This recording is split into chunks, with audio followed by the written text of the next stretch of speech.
Hello friends, आप देख रहे हैं मिक्स क्लासेस। दोस्तों आज हम बायोलॉजी का टॉप इंपॉर्टेंट क्वेश्चन को कराएंगे। दोस्तों ये प्रीवियस एग्जाम में कहीं ना कहीं पूछे जा चुके हैं, इसलिए एग्जाम की नज़र से ये वेरी वेरी इंपॉर्टेंट बन जाते हैं। दोस्तों एग्जाम में क्वेश्चन बस वही रहता है, सिर्फ ऑप्शन और लैंग्वेज को चेंज कर देता है। पौधे के किस भाग से जूट की प्राप्ति होती है? ऑप्शन है तना, जड़, फल या फूल। दोस्तों ये जड़ है, तो पौधे के तना से जूट की प्राप्ति होती है। हमारे भोजन में संरचनात्मक खाद्य पदार्थ है वसा एवं विटामिन, कार्बोहाइड्रेट एवं खनिज, विटामिन एवं खनिज। एक लास्ट ऑप्शन है प्रोटीन एवं कार्बोहाइड्रेट। तो दोस्तों हमारे भोजन में जो संरचनात्मक खाद्य पदार्थ है वो है विटामिन एवं खनिज। Option C number is correct answer है। प्रकाश तरंग किस तरह का तरंग है? दोस्तों एक होता है प्रकाश तरंग, एक होता है ध्वनि तरंग। आपको दोनों बताऊंगा, दोनों ध्यान में रखना है और दोनों में कन्फ्यूजन होता है। मैं एक छोटा सा ट्रिक बताता हूं दोस्तों, आप उससे आप स्पष्ट रूप से क्लियर कर सकते हैं। प्रकाश का पहला अक्षर देख रहे हैं कि आप ऐसे लिखते हैं, तो इसका आंसर भी आप ढूंढिएगा कि ऐसा किस में लिखा हुआ है। अनुदैर्घ्य में नहीं है, अनुप्रस्थ में। तो एक अनुमान आप लगा सकते हैं।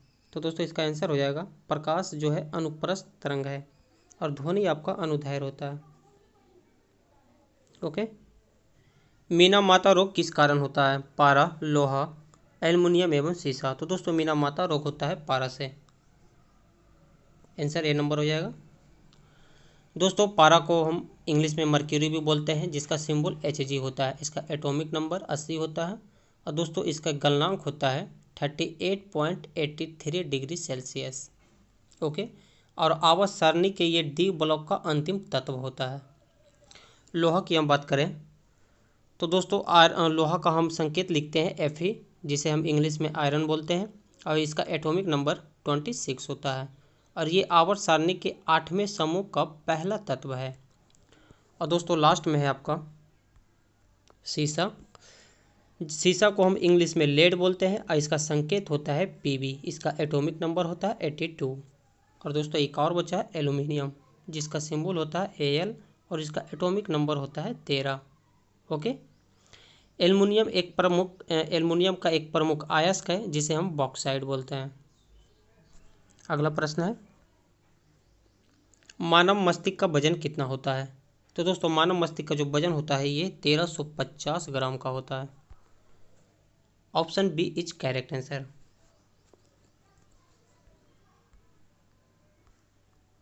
मनुष्य के शरीर में सबसे छोटी ग्रंथि कौन सी है? मनुष्य के शरीर की सबसे छोटी ग्रंथि पिट्यूटरी होती है, लेकिन यहाँ पे बात आता है कि जब छोटी पिट्यूटरी है तो सबसे बड़ी कौन सी है? तो दोस्तों सबसे बड़ी आती है आपकी यकृत, जिसका वजन की बात करें तो 1.5 kg तक होता है। ठीक है। और पित्त का निर्माण यकृत में ही होता है। एक और आपको ध्यान में रखना है, जो क्वेश्चन हमेशा बनते हैं एग्जाम में। दोस्तों मैं उतना ही बताऊँगा जो आपके लिए इम्पोर्टेंट हो और एग्जाम में आते हैं। हिपैरिन नामक पदार्थ का नाम आपने सुना होगा दोस्तों, उसका निर्माण यकृत में ही होता है। हिपैरिन का काम क्या होता है? तो दोस्तों हिपैरिन जो है शरीर के अंदर रक्त का थक्का बनने से रोकता है। ओके। इस क्वेश्चन का आंसर हो जाएगा बी नंबर।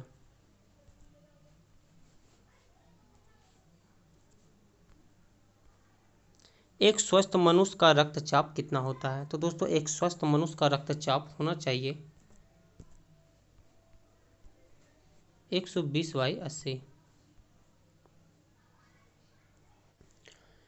पेड़ पौधे में लगे पत्तियों का काम क्या है? भोजन तैयार करना, बीमारी से बचाना, पादपों को सहारा देना और लास्ट ऑप्शन है पादपों को सुंदर बनाना।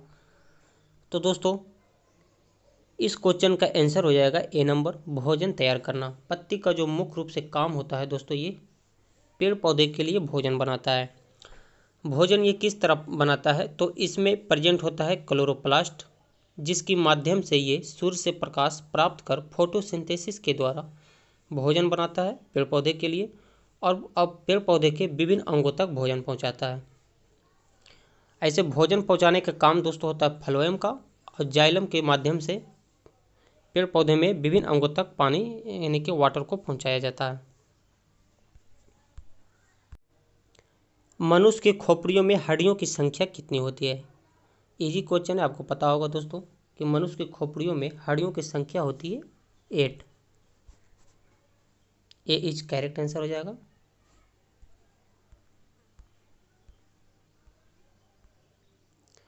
केसर मसाला बनाने के लिए केसर जो भारत में सबसे ज़्यादा उत्पादन होता है जम्मू कश्मीर में।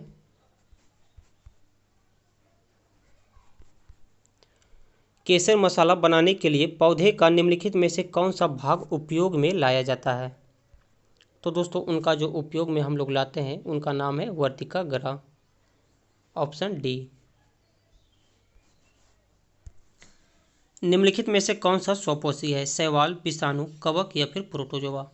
तो दोस्तों शैवाल का जो काम है, ये पेड़ पौधे की तरह अपना भोजन ये खुद बनाता है प्रकाश संश्लेषण क्रिया के द्वारा। इस कारण ये स्वपोषी होता है, क्योंकि ये अपने आप पर निर्भर होता है, किसी और पर डिपेंड नहीं होता है। ओके, लेकिन इसमें दोस्तों पेड़ पौधे की तरह जड़ और पत्तियां नहीं होती है, लेकिन ये हरे रंग के होते हैं, जिसके कारण इसमें क्लोरोप्लास्ट पाए जाते हैं और ये भोजन बना लेता है सूर्य से रोशनी प्राप्त कर। और दोस्तों इसमें सिर्फ एक बात और आपको याद रखना है कि इसके अध्ययन को हम लोग फाइकोलॉजी बोलते हैं। शैवाल के अध्ययन को फाइकोलॉजी बोला जाता है। ठीक है। और दोस्तों अगर विषाणु के बारे में आपको जानना है तो विषाणु के अध्ययन को हम लोग वायरोलॉजी कहते हैं। और विषाणु के बारे में सिर्फ आपको एक बात और याद रखना है कि इसकी खोज किसने किया था। तो दोस्तों विषाणु का जो खोज किया था वो वैज्ञानिक का नाम है इवानोव्स्की। बात आती है कि कब खोज की गई थी, तो दोस्तों ये 1892 ईस्वी में इसका खोज हुआ था विषाणु का। ओके। और कवक के अध्ययन को हम लोग माइकोलॉजी बोलते हैं। बस इतनी बात आप याद रखें।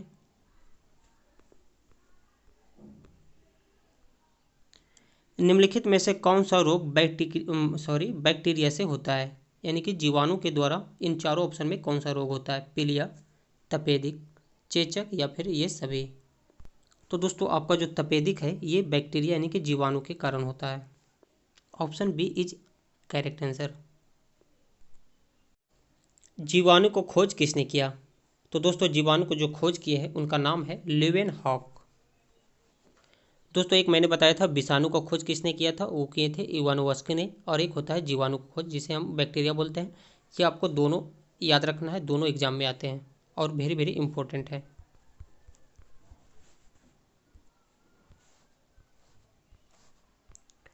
पीडोलॉजी में किसका अध्ययन किया जाता है? तो दोस्तों पीडोलॉजी में भूमि का अध्ययन किया जाता है। Option A is correct answer. और फलों के अध्ययन को पोमोलॉजी कहते हैं। और दोस्तों चट्टानों के अध्ययन को क्या बोलते हैं? तो इसे पेट्रोलॉजी बोला जाता है। डेंड्रोलॉजी किसके अध्ययन से संबंधित है? ऑप्शन है पौधे के अध्ययन, पुष्पों के अध्ययन, झाड़ियों के अध्ययन या फिर वृक्षों के अध्ययन। तो दोस्तों झाड़ियों के अध्ययन को डेंड्रोलॉजी बोला जाता है। वनस्पति विज्ञान जनक का नाम क्या है? वनस्पति विज्ञान किन्हें बोला जाता है? थियोफ्रेस्टस, डार्विन, पुरकिंजे और लास्ट में आपका अरस्तु। तो दोस्तों वनस्पति विज्ञान के जनक को हम लोग थियोफ्रेस्टस कहते हैं। एक और रिलेटेड आता है इनसे, चिकित्सा शास्त्र का जनक किन्हें कहते हैं? तो दोस्तों ये दोनों इंपॉर्टेंट है। चिकित्सा शास्त्र के जनक को हम लोग बोलते हैं हिपोक्रेटस। वनस्पति विज्ञान के जनक का नाम है थियोफ्रेस्टस और चिकित्सा शास्त्र का जनक को बोलते हैं हिपोक्रेटस। कन्फ्यूजन है, दोनों आपको ध्यान में रखना है।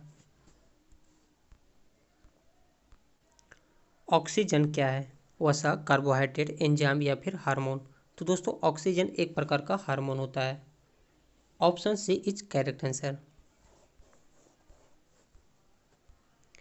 मनुष्य के मस्तिष्क के सबसे बाहरी झिल्ली को क्या बोलते हैं? तो दोस्तों मनुष्य के मस्तिष्क के सबसे बाहरी झिल्ली को बोला जाता है ड्यूरामीटर।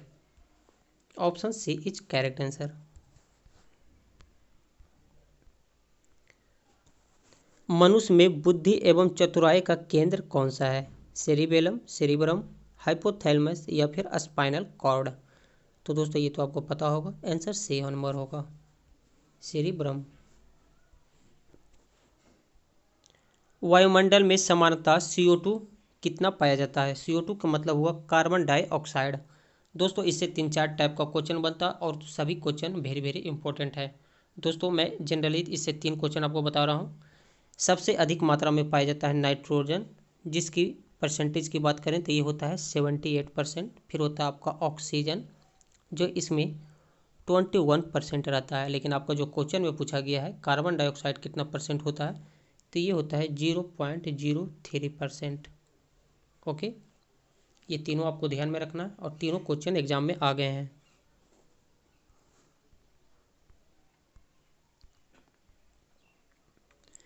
मनुष्य में मुख्य श्वसन अंग क्या है? फेफड़ा, नाक, ट्रेकिया या फिर फ्लोएम?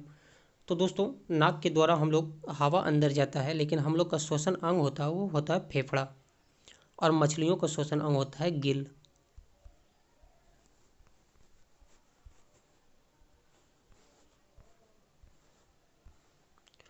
उच्च रक्तचाप की अवस्था को क्या कहते हैं? तो दोस्तों उच्च रक्तचाप की अवस्था को हाइपोटेंशन नहीं, हाइपरटेंशन बोलते हैं।